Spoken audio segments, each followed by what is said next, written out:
एक बार इंद्रपुर गांव में एक विद्वान पंडित का आगमन हुआ। नाम था विशंभर शर्मा। विशंभर धर्मशास्त्रों में पारंगत और प्रवचन में कुशल थे। गांव के बुजुर्गों ने विशंभर से शास्त्रों पर प्रवचन करने का अनुरोध किया। विशंभर ने अनुरोध स्वीकार कर लिया। गांव के शिवालय में सभा का उचित प्रबंध किया गया। पहले दिन विशंभर ने शास्त्रों के अनुसार धर्म की व्याख्या की और अनेक उदाहरणों से अपने भाषण में प्राण भर दिए। अंत में उन्होंने कहा, पाप केवल पापाचरण को ही नहीं कहते, उसमें सहयोग देने को भी कहते हैं। उदाहरण के लिए, जिस प्रकार मद्यपान करना पाप है, वैसे ही मद्यपान करने वालों के साथ संपर्क रखना, उन्हें सहायता या किसी प्रकार का प्रोत्साहन देना भी पाप ही मानना चाहिए। दूसरे दिन विशंभर ने अपने प्रवचन में कहा, मनुष्य को कैसी भी स्थिति में असत्य नहीं बोलना चाहिए। उन्होंने इस प्रसंग में राजा हरीश्वर की कहानी सुनाकर सबके हृदय को द्रवित कर दिया। विशंभर शर्मा अपना प्रवचन समाप्त करके अपने आतिथेय गांव के मुखिया गौरीनाथ के घर की तरफ बढ़ने लगे। रास्ते में अंतरराम नाम के एक युवक ने उन्हें प्रणाम करके कहा, पंडित जी, आपने धर्म की अनेक सूक्ष्म बातों को मर्मस्पर्शी शैली में प्रकट किया है। मैं अपने जीवन को उनके अनुरूप ढालने का प्रयत्न करूंगा। यह कहकर अनंतराम चला गया। युवक अंतरराम की बात सुनकर पंडित विशंभर शर्मा को अत्यधिक प्रसन्नता हुई।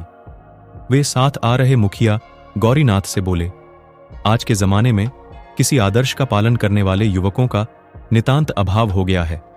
ऐसी स्थिति में अंतरराम की प्रशंसा करनी होगी, जो सुने हुए को अमल में लाने का इच्छुक है। मुखिया गौरीनाथ ने मुस्कुराकर कहा, आपने अनंतराम की बात पर एकदम विश्वास कर लिया। ये एक शरारती युवक है और गांव के बड़े बूढ़ों के प्रति बिल्कुल श्रद्धा नहीं रखता। मुझे तो पूरा संदेह है कि ये कोई अवसर ढूंढकर आपका मजाक उड़ाना चाहता है।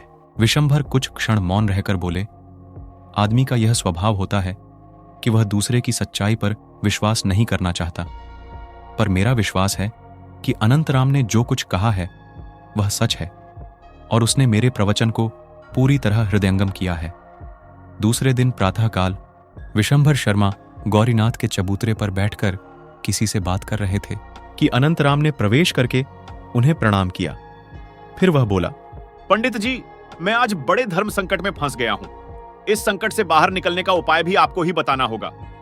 विशंभर ने पूछा, बोलो, बताओ, वह कौन सा धर्म संकट है? पंडित जी, आज सुबह जब मैं खेत पर लौट रहा था तो रास्ते में मुझे दो शराबी मिले। वे इस गांव के नहीं थे। वे मुझे तंग करने लगे कि मैं उन्हें इस गांव के शराब खाने का रास्ता बताऊं। मैंने आपके मुंह से सुना था कि शराब पीने की तरह ही शराबियों की मदद करना भी पाप है। इसीलिए मैंने उन्हें बताया कि मैं शराब खाने का रास्ता नहीं जानता हूं। पर पंडित जी, मैं तो जानता हूं कि शराब खाना कहां पर है। बाद में जब मैंने इस घटना पर विचार किया तो मुझे लगा कि मैंने झूठ का सहारा लिया है। वे शराबी भी अभी तक सड़कों पर भटक रहे हैं।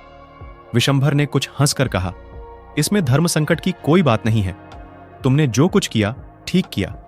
बुरे काम करने वाले को रोकने के लिए बोला गया वचन या किया गया कर्म धर्म संगत ही कहलाता है।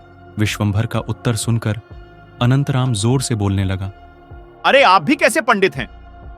शराब खाने का पता बताएं तो यह काम शराबियों को प्रोत्साहन देने में आ जाएगा, लेकिन पता मालूम होने पर भी नहीं मालूम है, ऐसा कह दें तो वह झूठ बोलना हो जाएगा। ऐसे समय क्या करना चाहिए? क्या यह बात शास्त्रों में नहीं बताई गई है? मुखिया गौरीनाथ को पहले ही संदेह था। अब बाहर शोर सुना तो वह समझ गया कि अनंतराम ने विशंभर शर्मा के सामने अवश्य ही कोई बखेड़ा खड़ा किया है। इस बीच कुछ लोग बाहर जमा हो गए थे। अनंतराम ने गौरीनाथ को अपना हाल बताकर कहा, मुखिया जी, ये कैसे पंडित है जो ऐसे मामूली से धर्म संकट से मुक्ति पाने का उपाय भी नहीं बता सकते? ये इतने साधारण से मार्गदर्शन में असमर्थ हैं, फिर भी हम हर रोज इनका प्रवचन सुनते हैं और भेड़ों की भांति सिर हिलाते हैं। गौरीनाथ ने शांतिपूर्ण स्वर में कहा, जो कुछ हुआ उसके लिए पंडित जी की निंदा क्यों करते हो? तुम जिसे धर्म संकट कहते हो उससे उबरने का रास्ता भी तुम्हारे हाथों में है।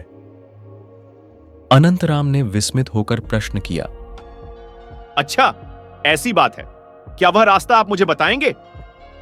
तुम इसी समय जाओ और उन शराबियों से मिलकर कहो, मैं शराब खाने का रास्ता जानता हूं, लेकिन मैं तुम्हें बताना नहीं चाहता।